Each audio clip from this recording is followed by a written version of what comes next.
先週と一番違うのは台風のコースなんですよね。先週は2号でしたが、今回は3号、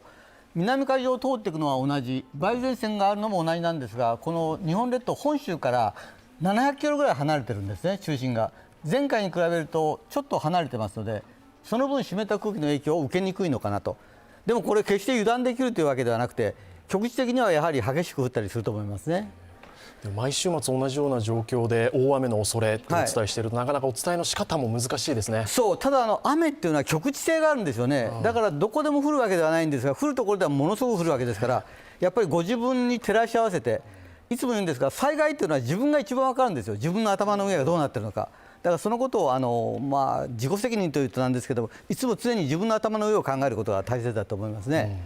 で、低気圧と前線がずっと伸びていって、少し微妙に前線が北に上がるんです。